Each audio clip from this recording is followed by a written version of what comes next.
Man United 3, Aston Villa 1. Great result in the end. Great result in the end. Second half FC has arrived. No, it hasn't arrived. It's been here all season. Second half FC continues. That's what I should say. First half poor. Calamity of errors to concede as well. Started off all right in the first 10 minutes as well. I was impressed. I was impressed. I was thinking this should be light work. You know, we were moving the ball well. We had intent. And then all of a sudden, we just kind of stepped off. And then I started to see a team that was tired. I started to see a team that was jaded. I started to see a team that had played so many games in a short space of time and still had more games to come, making silly mistakes on our heels, late into the tackles, and then like what happened for the goal, making big mistakes. You know, Fred, I think the setback to McTominay could have been better. McTominay's got to clear his lines, doesn't. McGinn gets it.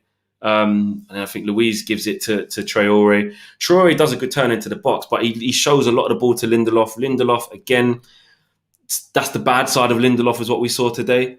Didn't take command of the situation, gives it back to him after he's able to clear it, and Traore sticks in the top bins. And at that point, I thought, is this one game too far for us? Is this one game too soon for us again because of this schedule? And, you know, we just, and on top of that, the midfield. The midfield is a massive, massive problem. How many times do we talk about it? Yes, one thing I was talking about just then was being tired and being jaded and, you know, being lethargic because of the amount of games that we play. Another thing is just a common theme that we've seen with McFred, and I'm not even blaming just them. Well, I'm not blaming them for it. They've been put there to do a job that they just simply can't do. They're not good enough to hold midfields and lock down midfields for long periods. You know, they do it maybe in spells or in halves, like we saw today. Second half, they were much improved, but so was the whole team. So on McTominay and Fred, I just think it's an issue that will not go away. We've got to address it in the summer, and we're not even hearing too much transfer rumours about a central defensive midfielder. That is the most important thing, and a centre back. We've got to get it. We've got to get it. And if it doesn't change, we're going to see more games like this next year where we're not going to be able to go past this ceiling. Where we're at is very good. Ollie is making progress with this team, especially how he's getting a reaction out of us now as well. Because, you know, yes, we can get annoyed at having to go 1-0 down to start playing. But I said it at half time. I said there's a few things that can happen here. Yes, there's been a couple of players on their heels, and Cavani looked like he would be gobbling up some of these chances or some of these balls flashing across the box. So you need to bring him in. Yes, McTominay and Fred don't look good. So you can put Pogba in the midfield or bring Matic on, which is what I was talking about. But I said, in all honesty, Ollie can probably get a reaction out of these. We can play better than we just played in that first half. And lo and behold, that's what happened. Whatever Ollie is saying at halftime to these players, it is working. Yes, we need to start games better. We shouldn't be going ahead, we shouldn't be going down. But I think you look at the second half performance, we were at it, and Paul Pogba, massive instrumental part of that. I think even in the first half, he was getting into good positions with good play. It was just the final bit of quality he was missing. Second half, his link-up play was much better. The way he looked after the ball was much better. The way he was on the half turn and driving at players was much better. And the way he won the penalty, look, it's a stupid penalty to give away from Douglas Luiz. I don't know what he's thinking. But it just shows when Pogba is able to get into the box and get the freedom to play higher up the pitch, he's a problem. And you know what? Like I said to Mark in during the game, so before the game, we're seeing that Pogba's best position is the kind of left of a free in midfield, because that's where he's basically playing. Make no mistake, he's playing as a left winger by name because he's replacing Marcus Rashford and because he's not actually in the midfield pivot along with Bruno. So I get that he's actually playing as a left winger by name. But in theory and in practice, with how he's actually playing, he's coming in off that side and he's occupying a position that he would occupy if we played a 4-3-3 with him to the left of it. That's where he's playing. That is where he's playing. He's playing where he's played for Juventus and played really well, albeit, yes, with better players around him. He's playing further up the pitch. He's playing in and around the box. He's being allowed to run into the box, and he's in that left-hand channel. Like, that's where he would play if we played a 4-3-3. Don't get me wrong, when we don't have the ball, yes, he has to play as a left winger. He has to tuck in. And even in a 4-3-3, when we don't have the ball, he'd have to get behind the ball like everyone else. That's fine. But I just think that what we're seeing is why Paul Pogba needs the reins taken off. He needs the reins taken off to say, go impact the play. Paul Pogba is good enough to impact the game no matter where he plays. because he's that damn good. If he plays on the right, he'll find a way. He'll come in off the right, make something happen, drop a shoulder, hit a ball to someone. He'll play ball, make something happen. If he plays in a two-man pivot behind a number 10, which would be Bruno, he's good enough to zing balls to man's feet from 40 yards, left foot, right foot. He's good enough to spin someone on the half turn, receiving the ball off the back foot and drive 30, 40 yards with someone hanging off the back of him and gets them booked, because he's good enough to affect the game from different areas because he's that good. But what we're seeing consistently, though, is that he's better off playing higher up. He's better off at the proof's there. And if we change him from now, I think it will be at our detriment. Now, don't get me wrong. If we get the right defensive midfielder in, that could look a lot different, because look what he does with France. He's able to get the license to go forward because you've got the protection of a Kante or a world-class CDM or someone who can do that job. We don't have that luxury. So depending on who comes in the summer, because I do think Pogba will stay, but depending on who comes in the summer, I think Pogba needs to play there. Now, this is where it gets interesting, because Marcus Rashford seems unsettled by that. Now, he's had a good season. He's still scored over 20 goals, Marcus Rashford. He's a massively important player to the team. At times where we weren't scoring a lot of goals this season, Marcus Rashford was coming up with big boy goals. And to be fair, he gets himself a great assist today as well, after not really having a great game, in my opinion. And I don't think he led the line particularly well. And Cavani comes straight on, and you know what happens. But it's becoming a bit of an issue where we have to move Rashford from the left to the right, or to up front, to kind of change things a little bit and rotate things. And he's the one who's looking a little bit lost. Like, I don't know whether I'm coming or going. He looks a little bit unsettled from it. But obviously it's something for him to overcome. It's something for him to settle down with. Because also the way Mason Greenwood's playing on the right, he's also making Rashford think, even playing there, he's like, it's tight. Look what Mason Greenwood's doing, and look what Mason done today. I mean, I said to Ricky needs to start giving him his flowers. I'm not having it. Mason Greenwood is improving. Forget the goals. The goal that Mason Greenwood scored, where he rolls Tyrone Mings because he gets too tight, that is vintage Greenwood. That's going to be in the locker. Left foot, right foot. He can do that all day long. Where I'm looking at Greenwood progressing is how he affects the game and the decisions that he makes, and how he uses the play, and he's understanding his position better. And I think he's ticking the boxes in all of them. The goal scoring is not a thing. You put that in the box, you leave it on the side. Mason Greenwood's always going to get goals. He's that good. But his overall contribution to the team and the way he's using the ball is a lot better. Of course, he's going to give the ball away here or there. Of course, he's going to make a bad decision. He's not going to be perfect.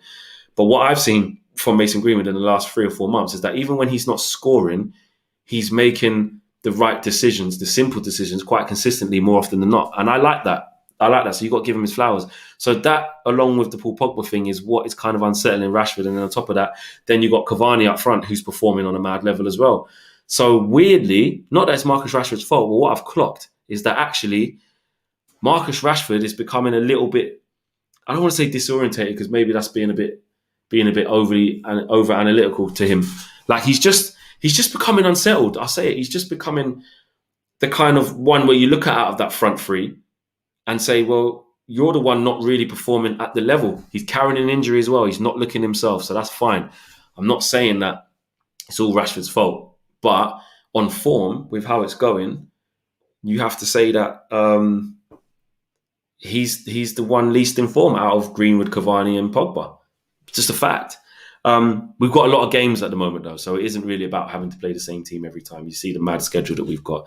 And I think this game against Leicester, now we've won that, it's still a big game, but Ollie's got to make changes. Ricky said that he should only make 3 or 4 because he wants to see us go as strong as possible to keep the pressure on City. I do understand that, but I think we're underestimating what a demanding schedule this is. Harry Maguire is now injured as well, so we're going to be further weakened by that. I mean, we were saying that Harry Maguire should have been rested for the next game anyway. That's going to force Solskjaer's hand on this. I just hope he's going to be ready for Thursday. And better still, or worse still, whichever way you're looking at it, I hope it's not a big injury where he misses the final, because one thing we can say, and I want to touch on that, is giving Harry Maguire his respect. Most people were saying, Bruno should be the captain, and that may still be the case. You may still think that. But, Harry Maguire's this, he's not that, and he's not good at this, he's not good at that. I tell you what he is good at doing now. He's good at being a big player for us at the back, and we're a better team with him there. It doesn't matter what Harry Maguire agenda you want to have, the facts are the facts. Because I'll tell you what, when I look at Lindelof and Bailly playing, that doesn't really sit right with me. I want to see Bailly playing with Maguire, really. I know for certain games, Lindelof Maguire can work, but and for Leicester, that will probably be fine, where they don't really have a situation in the air. But I think with how dominant Harry Maguire is in the air from set pieces, not scoring them because he needs to improve on that, but from set pieces, I think he's becoming a better leader. I think he's actually grown into the role. Is he still going to have times where he gets outpaced? Is he still going to have times where he gets a silly yellow card like he was holding down Watkins? Yes, because Harry Maguire, I'm not saying he's world class. I'm not saying he is, absolutely out of this world. I'm just saying in the context of what he's been doing, he has improved. And I think it's important to say that. Do you know what I mean? I think it's important to say that. So for me, I think that actually could be a big miss for him. I think for us, I think that could be a big miss. But Luke Shaw, again, superb today. He was spot on. Look at how he was playing. And the biggest thing is that we had to get this. That's why it was important for Solskjaer to go strong in this game and bring in the changes for the Leicester game, because now we've pretty much secured second. If we lost against Leicester, don't get me wrong, it wouldn't be ideal. We don't want to lose. And I don't think we will lose. But, Chelsea have to play Leicester as well. And there's games where it counteracts. You know what I mean? There's games where it counteracts. So I think that I would change the whole back four. I really would. I know that wouldn't give us the best continuity and probably wouldn't make us very solid at the back, especially now Maguire's going to be missing. But I'm only going off what I think should happen because of the injuries. If Ollie looks at one of them and says that, they can play, if he looks at Luke Shaw and thinks he can play, great. But I would start Tellers. Bailly has to start now because Maguire's definitely not going to make that game. Lindelof probably would need a rest. He's got a dodgy back as it is. So are you bringing in Nzebe? But I think now that Maguire is missing, I think Lindelof plays that game, because I don't think it would sit well with Ollie to have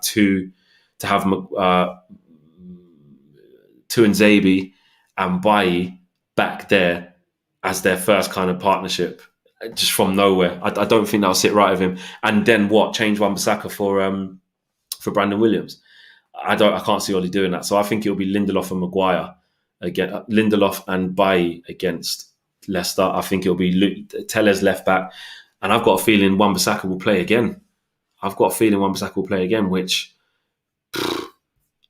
I don't think that'll be good, because then he definitely won't be able to play on Thursday. But we'll see. I could be wrong. Midfield, I think Matic has to come into there. I think Matic definitely needs to start. I'll probably play Matic and McTominay or something like that. I would actually put Donny on the left, Mata at 10, and Ahmad on the right. Who am I going to play up front? The fact that I wanted Cavani to start today, so it meant that he didn't have to play on Tuesday and he'd be ready for Thursday. But it looks like it's going to have to be a bit part. So I'll probably start Cavani because he's only played 15 minutes today. We kind of have to rank this on who's on their gas tanks. Do you know what I'm saying? Like, everyone's got their gas tank. You look at us against Roma midweek. Cavani played 75 minutes and got taken off. Then he didn't start today and came on with and played half an hour. So he's got a bit in his tank. He can start the next game and then get taken off. Then he hasn't completed a full 90 minutes in the last 3 games. It's been staggered. That ain't too bad. You look at Marcus Rashford. He came on for Cavani, didn't he? I think in the 75th minute. So he only played like 15 minutes-ish. He played 15 minutes just against Roma, but then played 90 today. So maybe he can drop to the bench, but then be able to come off the bench to help. Do you know what I'm saying? So that's what's got to happen. We can't have a lot of players completing the 90 minutes. That's just how it's got to go. But we can only make 3 subs. So I think there's going to be a bit of collateral. I think someone's going to have to do it. But Bruno definitely shouldn't be playing against Leicester. Start Donny in a 10. Please, Ollie. Start Donny in a 10. I ain't got much faith in Diallo starting on the right, but I would start him. But for sure, Bailly, Matic, Mata, Donny, Tellez. That's 5 that, for me, must come in. Some people saying Paul Pogba can probably go again and then come off. He's influential. Greenwood, I think, should have a rest. But, Dan James ain't fit yet, and neither's Martial. If those two were fit, would be fine. But they're not. So I get it. Ollie's in a tough position. So I'm not going to moan too much either hand unless there's something that is just glaringly obvious that's just stupid. But I hope we manage it the best way we can. I trust Ollie to do that. But second half FC is back. Big win. I think that secures second place. Even though we got play a lot of players who haven't been playing on Tuesday night against Leicester, I still don't think we'll lose. I think the performance might be bad. I think the performance could be maybe difficult to watch because we're playing players with rustiness. I think we can concede. I think Leicester might get at us because we are not playing our proper team. But I still don't think we'll lose. That's my opinion. I think we're so confident. I still don't think we lose. My man of the match today, I'm going to go with Luke Shaw. Was excellent today as well, Luke Shaw was really good. I thought Wan-Bissaka was good. Pogba, though. I'm going to go with Pogba. I just think he's playing so consistent right now. Paul Pogba, man of the match for me. Cavani, again, showing why he's so important. And roll on Tuesday. I'll see you then. Peace.